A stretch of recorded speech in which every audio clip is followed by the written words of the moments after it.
Hindu itu ada perbedaan antara samatha dan vipassana. Tetapi kalau kita baca sutta, itu nggak ada samatha vipassana. Tapi yang ada ini conjoin, dipraktekkan bersama-sama. Seperti contohnya yang kami lakukan itu bervipassana di dalam jhana. Jadi kita nggak alergi sama jhana. Kan ada orang jangan masuk jhana gitu. Tapi sebenarnya penting karena dapat ketenangan, dapat kebahagiaan.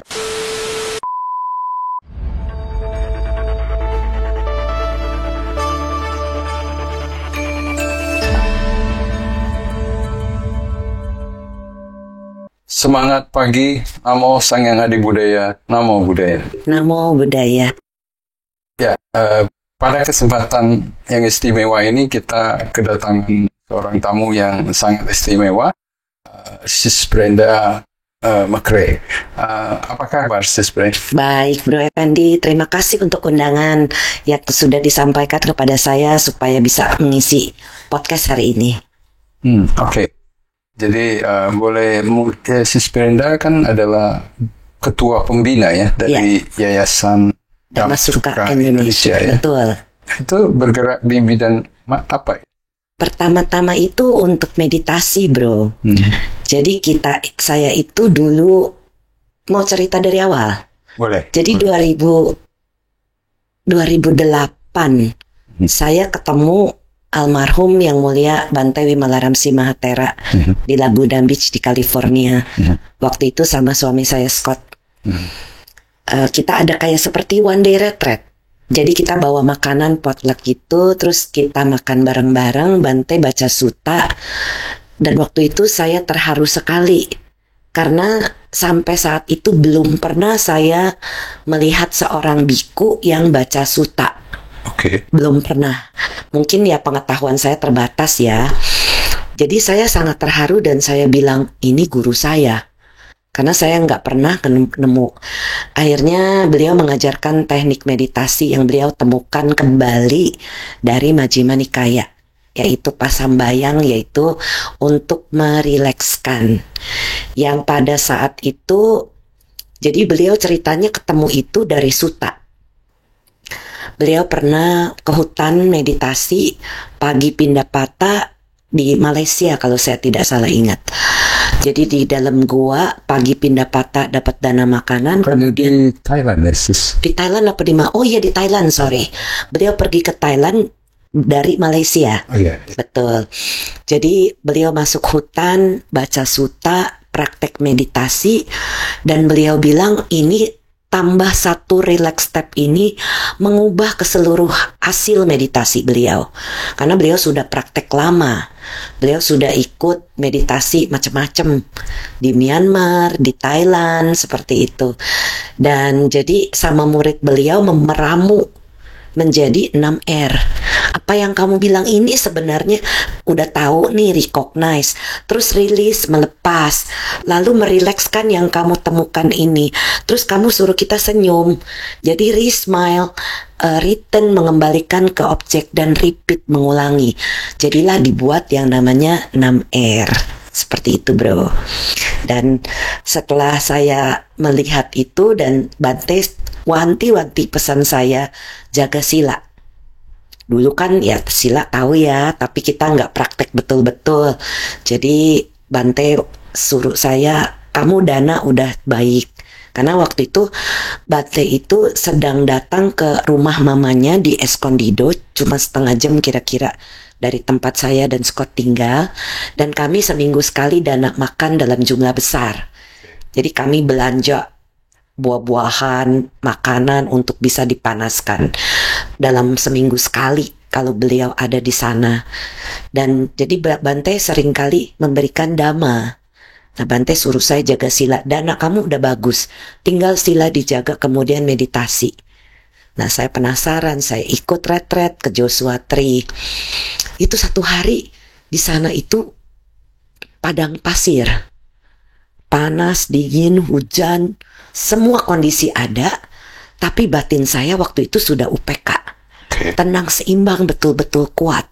Dan saya bingung nih, karena nggak pernah ngalamin posisi meditasi seperti itu. Dulu saya udah ikut retret sana, retret sini, tapi ya pulang retret ya marah-marah lagi, kesel lagi, mudah banget terpancing. Sampai saya sama teman-teman di Amerika itu dipanggil Spitfire, gampang meletup, istilahnya begitu bro. Ya jadi satu retret kalau nggak salah kami pergi maunya 7 hari, tapi di hari kelima atau keenam Scott itu infeksi kakinya. Jadi terpaksa harus masuk rumah sakit karena ada dokter di sana dan bilang ini bahaya, MRSA infection. Kalau dibiarinin itu bisa makanin kemana-mana, nanti bisa nggak jalan katanya. Jadi ya sudah, saya dengan sangat terpaksa pulang sebelum waktunya selesai. Tapi ya memang harus sampai situ doang. Tapi sepanjang perjalanan nyetir, dan saya gak pernah nyetir panjang, 5 jam dari Joshua Tree ke rumah sakit itu tenang. Batin betul-betul seimbang. Saya pikir kok aneh ya, kok saya dari yang panikan ya dulu, kok bisa tenang gitu. Tenang, pulang juga nyetir tengah malam tenang, gak ada khawatir, gak ada cemas. Saya pikir oh ini mah efek sementara, nanti saya pasti begitu lagi. Ternyata bertahan cukup lama. Dan saya pikir kok meditasinya aneh ya, padahal disuruh senyum-senyum doang, kalau ada gangguan disuruh 6R gitu. Buat saya kayak believe it or not, nggak nyangka meditasi yang simple, sederhana, mudah, dan itu kok bisa membuat saya berubah. Nah dari situ, itu di 2009 bulan Maret saya ikut retret. Kemudian pulang ke Indonesia bulan Juni. Nah di bulan Mei pas saya terakhir kerja, saya cuti 12 hari ke hutan tempat Bante. Jadi saya tambah meditasi di sana 12 hari. Dan itu mengubah saya jadi jauh lebih tenang, lebih happy hidup saya. Seperti itu bro. Dan akhirnya ya saya membawa ajaran ini ke Indonesia.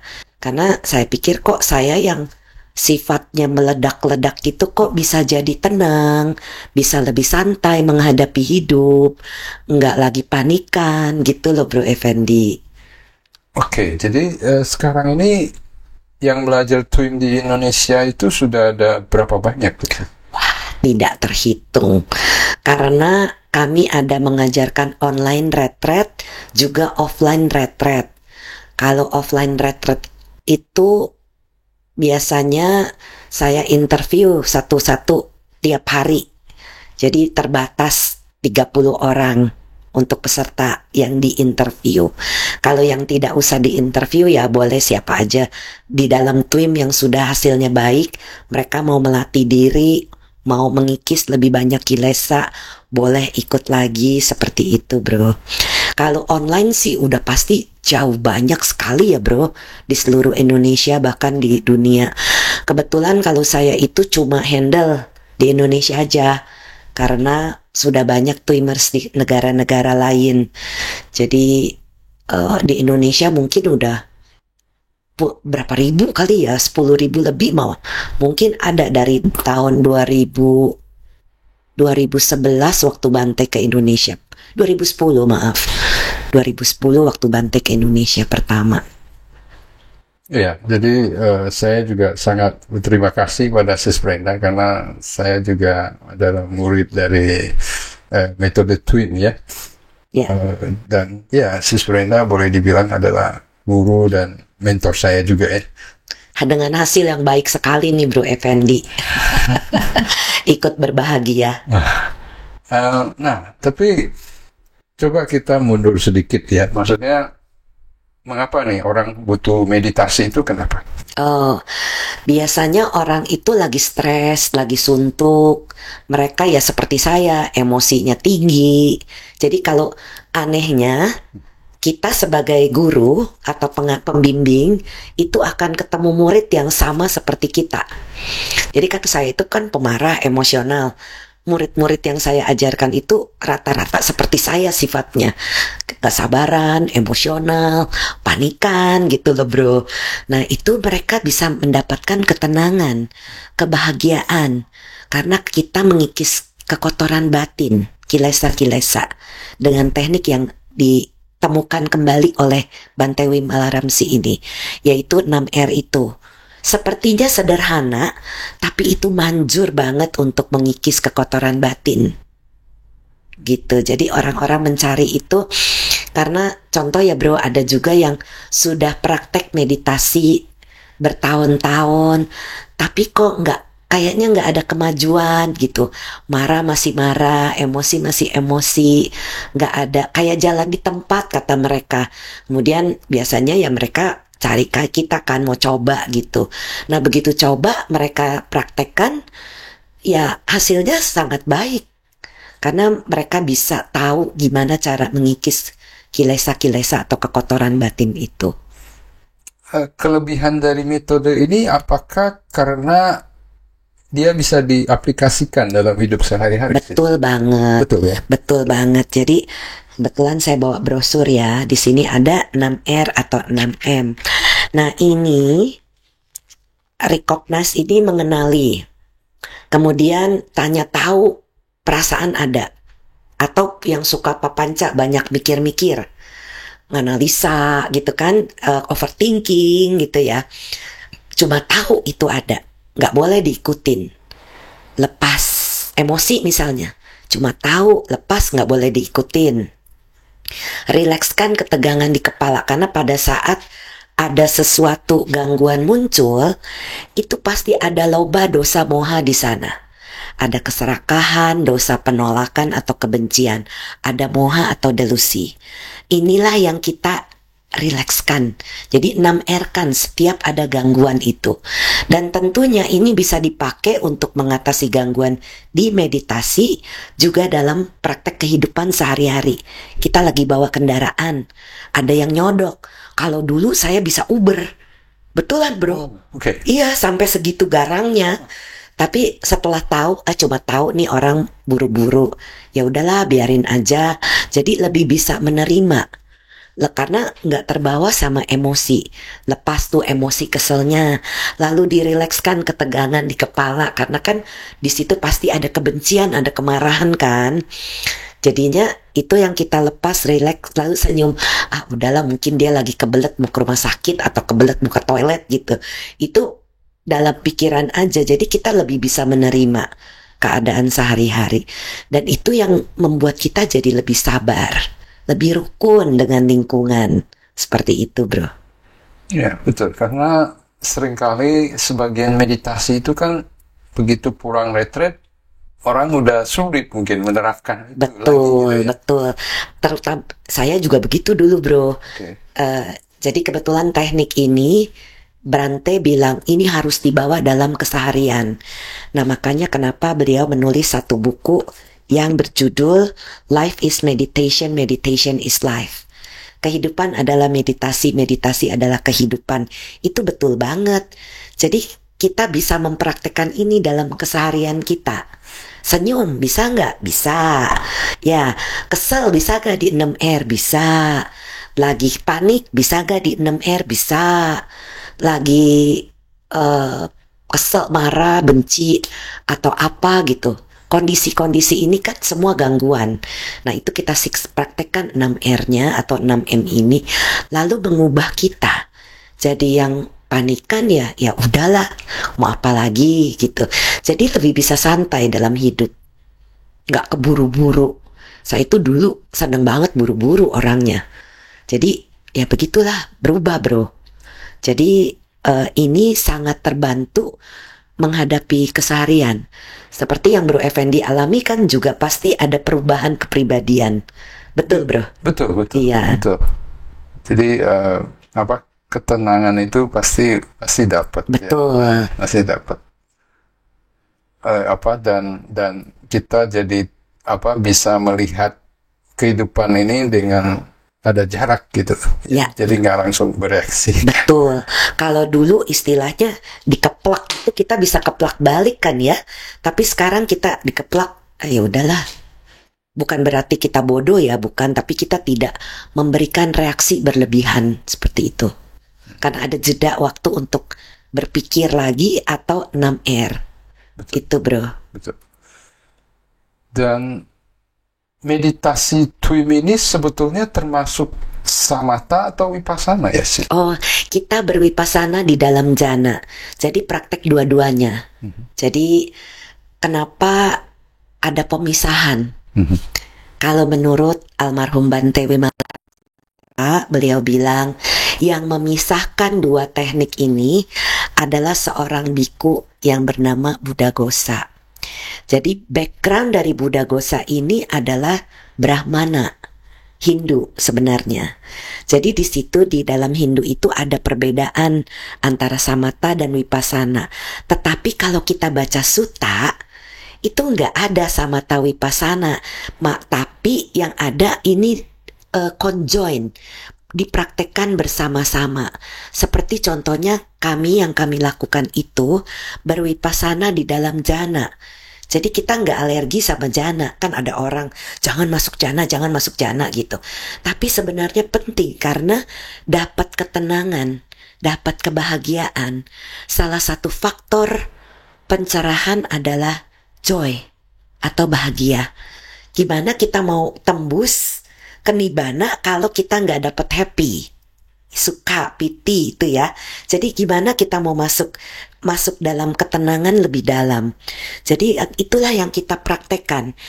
Mungkin kalau ada yang tertarik bisa mendengar Sutta 111 Majjhima Nikaya. Itu Anupada Sutta. Di situ dijelaskan bagaimana Yang Mulia Sariputta masuk ke dalam jana dengan vipassana. Seperti itulah yang kita lakukan di TWIM. Gitu, Bro. Betul, itu kitab wajib TWIM ya. Ya. Tranquil Wisdom Insight Meditation. Ya, itu sutta paling penting untuk TWIM. Ya, betul. Karena memang Bante Wimala Ramsi itu selalu mengacu kepada sutta. Jadi kalau Bro sudah pernah ikut retret sama beliau ya. Kalau lagi habis siang-siang interview semua peserta, malamnya beliau baca sutta. Supaya kita mengerti apa yang kita praktekkan memang sesuai dengan sutta. Seperti itu, Bro. Dan setelah beliau tidak ada, jadi saya tetap interview one on one. Tapi kalau malam itu saya putar video beliau sehingga orang-orang bisa paham apa yang dimaksud, dan biasanya saya putar juga yang sesuai dengan kemajuan orang-orang. Begitu. Ya, memang harus kita akui bahwa Bante itu memang seorang biku yang luar biasa. Ya. Beliau mengajarnya sangat-sangat mampu ya. Betul. Pengetahuan, Ya. pencapaian beliau luar biasa. Betul. Dan juga komitmennya juga Ya. luar biasa ya. Ya, sudah sakit-sakit, masih traveling ke banyak negara untuk mengajar. Ya, akhir-akhirnya beliau udah kelelahan, sakit, udah parah. Ya, akhirnya meninggal 2022 ya. Oke. Sudah mau masuk ini udah tahun kedua. Sorry, 1 tahun. 2000. Ya, baru 1 tahun. Baru 1 Ya, tahun kemarin meninggal. baru peringatan 1 Betul. tahun. Betul. Nah, tapi meditasi ini apakah bermanfaat nggak misalnya untuk orang yang mungkin ada untuk kesehatan mental seseorang misalnya? Bisa. Bisa ya? Kenapa? Tapi tidak selalu semua kesehatan mental problem itu bisa diatasi. Yang pernah saya dengar dari cerita Bante, ada murid beliau di Australia itu kirim email tanya-tanya Bante, dia udah praktek begini begitu. Mungkin Bro pernah dengar Dhamma Talk beliau.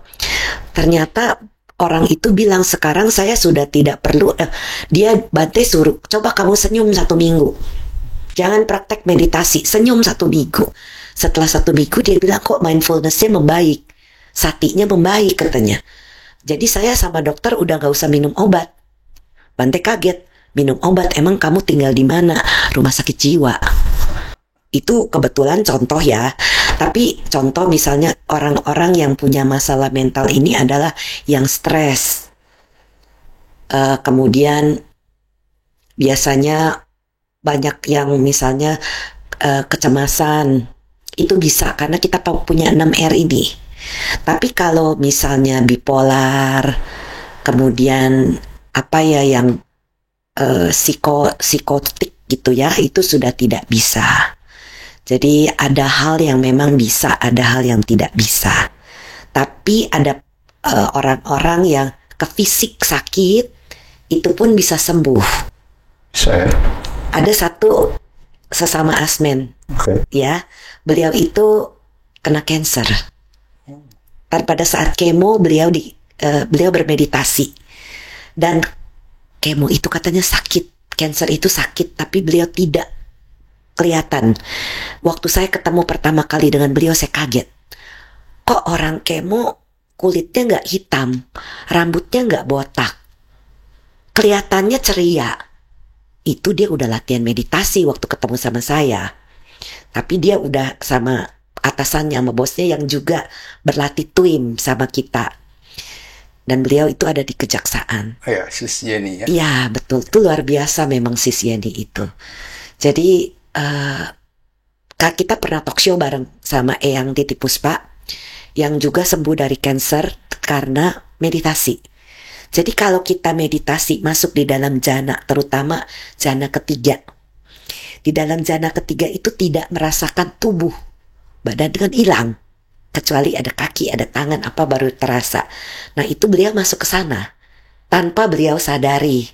Jadi pada saat saya tanya, Sis, waktu Sis kemo ngalamin ini. Iya Sis Brand, happy gak? Happy, badan saya gak dirasa. Oh itu masuk di jana ketiga. Dan itu mempercepat proses penyembuhan.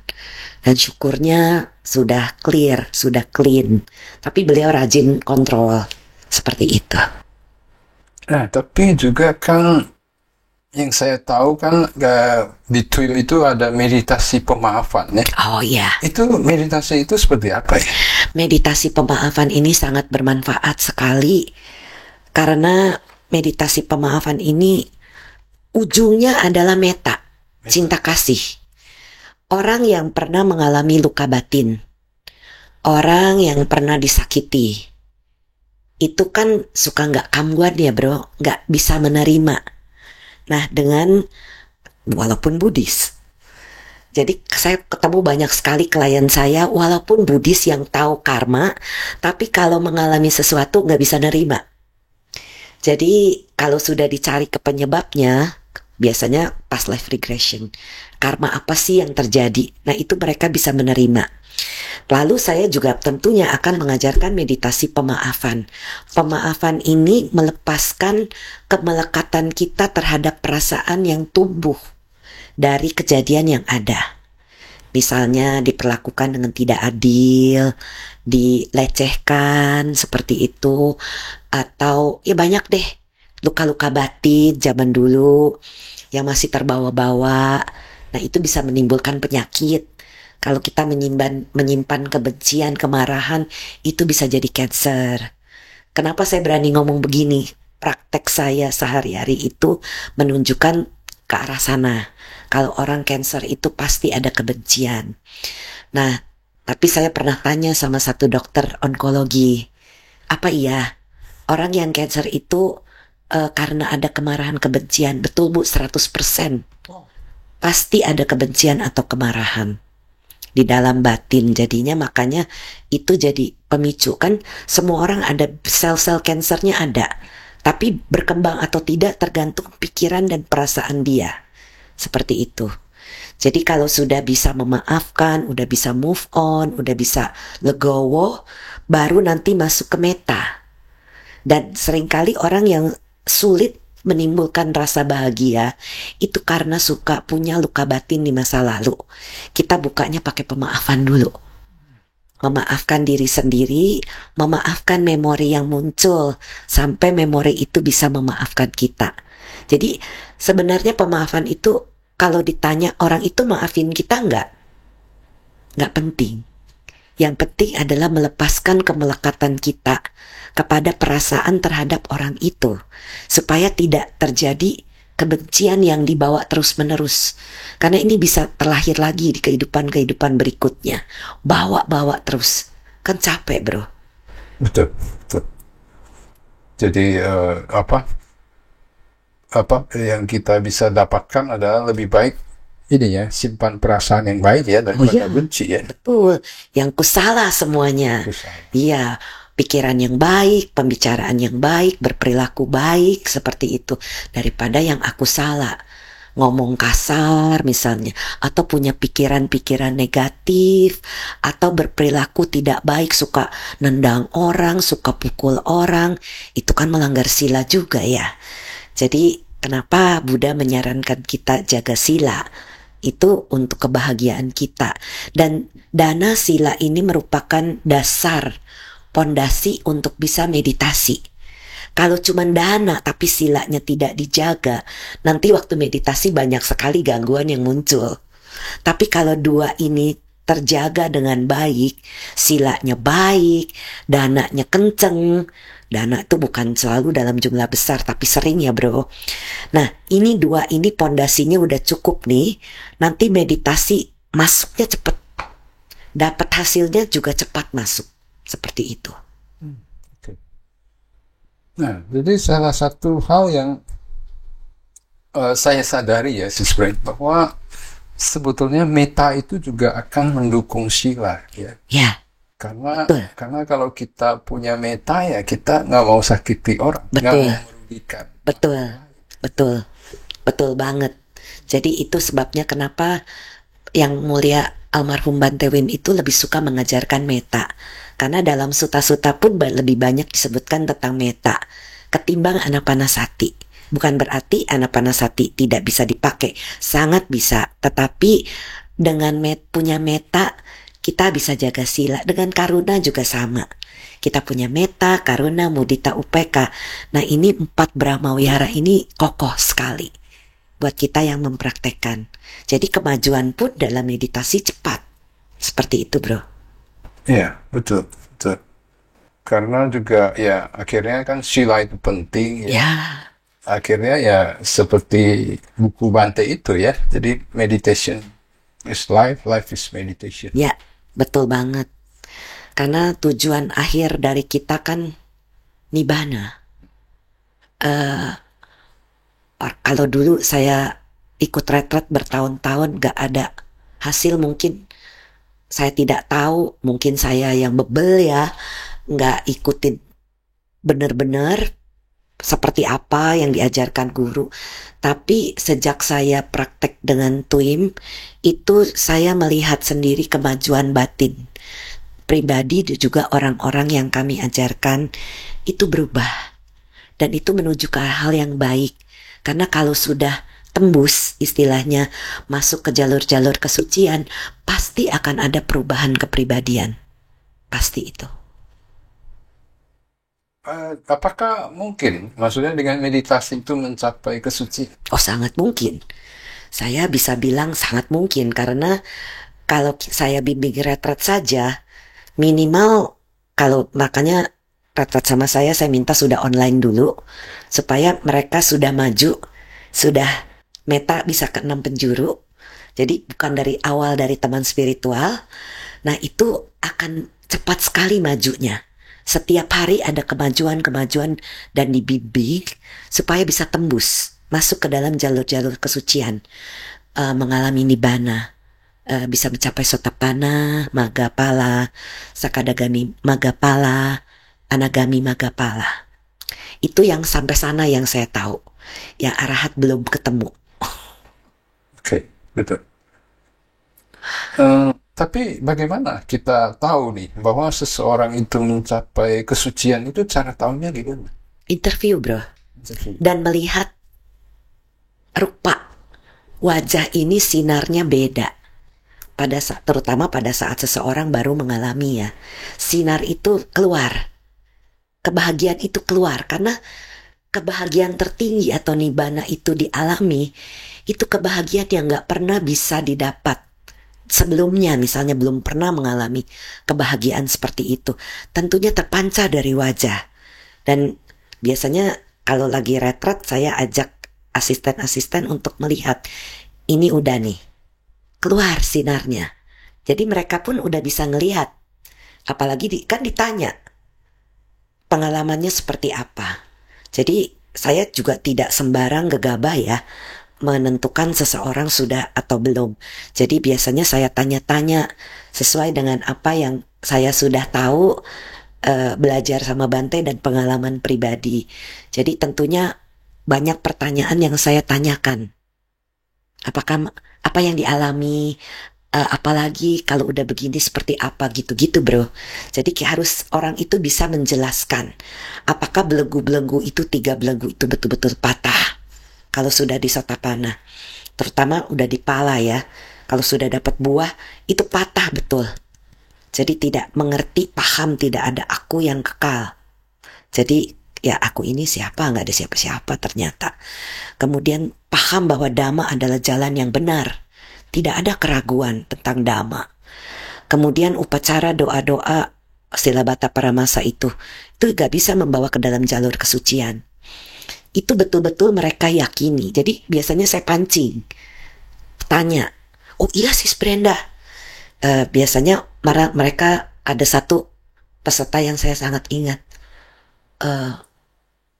Sacakirya Gata Time Saranang Anyang. Wah, jadi pada saat beliau itu mengalami tidak ada perlindungan lain bagiku, Budalah sesungguhnya perlindungku. Itu saya sampai merinding dengar beliau bicara seperti itu.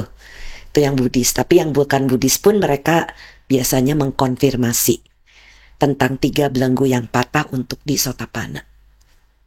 Seperti itu. Kalau masuk dalam lagi ke Sakadagami, ada lagi yang lemah. Ada yang lemah, ada yang patah. Terus sudah di Anagami, 5 hal ini patah. Tinggal 5 yang masih ada, 5 kemelekatan. Seperti itu bro. Nah, tetapi supaya seseorang itu bisa sukses dalam meditasi itu kiat-kiatnya apa sebenarnya? Yang pasti kan dana, harus biasa sering rajin berdana, sila dijaga. Terus coba praktekkan meditasi yang kalau sudah nyangkut di teknik itu, cobalah twin.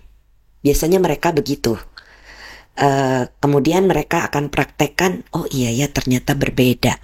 Karena yang kita praktekkan adalah aware jana yang punya kesadaran. Jadi di dalam jana itu kita bisa bawa dalam berjalan, dalam keseharian. Itu karena kalau kita baca ciri-ciri jana itu masih ada kontak. Kontak itu apa? Adanya tubuh. Tentunya bisa jalan, lagi duduk bisa masuk di dalam jana, lagi jalan bisa masuk dalam jana. Seperti itu bro. Nah jadi meditasi ini harus dipraktekkan. Karena apa? Kita sebagai Buddhis, tujuan akhir kita apa? Kalau bukan nibbana, ya kan? Kalau tidak mencapai tingkat kesucian di kehidupan ini rugi sekali. Karena disinilah kita masih bisa praktekkan meditasi. Jadi jangan mengatakan, saya sudah 80-an saya gak bisa meditasi. Saya katakan itu hoax. Karena mami saya di 80 tahun bisa duduk meditasi, satu duduk bisa 4 jam. Bisa duduk dengan duduk seperti ini, bisa duduk selonjoran. Karena yang kita kikis adalah kekotoran batin. Seperti itu. Jadi jangan bilang sama saya sudah tua gak bisa meditasi, itu gak berlaku. Kami punya satu murid di Surabaya, 93 tahun, bisa meditasi. Jadi anak kecil bisa gak meditasi? Bisa. Kita juga punya Twin Youth Camp, TYC. Anak-anak remaja SMP SMA. Itu mereka fun, ada gamenya, ada meditasinya, mereka suka sekali. Jadi kalau sudah ikut TYC biasanya suka ikut-ikut lagi. Karena mereka senang, meditasinya happy.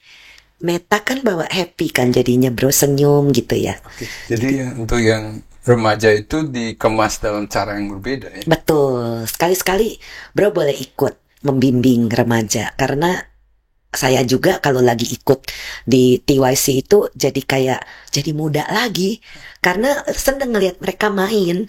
Kita malah jadi panitia kan ngeliatin mereka main ikut happy ya bro ya. Seperti itu. Dan mereka bisa meditasi, itu membuat kita makin happy. Seperti itu bro. Ya siapa tahu ada pendengar yang tertarik nanti mungkin bisa daftar Oh ya, silahkan. akhir tahun ini. Ya, akhir tahun setiap Desember itu ada TYC. Ada follow di Instagramnya TYC, tyc.damasuka. Atau boleh follow Instagram saya brenda.iemekre. Saya sudah posting kegiatan tentang TYC.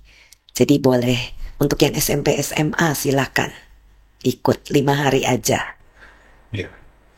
Nah, oke. Mungkin sebagai penutup, mungkin Sis Brain bisa kasih closing statement ya tentang mengapa harus meditasi TWI. Oke. Meditasi ini membawa kebahagiaan, tentunya kedamaian dan ketenangan yang dibutuhkan oleh semua orang. Jangan percaya saya, tapi buktikan sendiri apa hasil yang bisa didapatkan dengan betul-betul mengikuti. Jadi kalau sudah pernah ikut teknik lain, kosongkan dulu cangkirnya, jangan dicampur-campur, tapi betul-betul mengikuti instruksi yang diberikan oleh petunjuk, yang diberikan oleh mentor ataupun asisten mentor. Karena kita semua sudah tahu jalannya, kita sudah tahu ujungnya, jadi kita bisa bimbing menuju ke sana. Seperti itu. Untuk mengikis kekotoran batin yang masih banyak yang berdebu ini. Udah berapa kalpa kita lahir terus. Jadi mau duduk itu ya bisa kita kikis terus dengan sabar. Seperti itu, bro. Oke, ya. Terima kasih banyak ya Sis Brenda udah jauh-jauh datang untuk mengisi podcast ini. Sama-sama, dengan senang hati. Ya, kita sangat bersyukur ya Sis Brenda bisa datang ya. Jadi beliau boleh dibilang adalah pentolan meditasi ya, yang mungkin namanya sudah dikenal ya di seluruh Indonesia. Ya, jangan lupa like dan subscribe channel Budayana TV. Terima kasih untuk perhatian Anda. Namo Sang Yang Adi Budaya. Namo Buddhaya.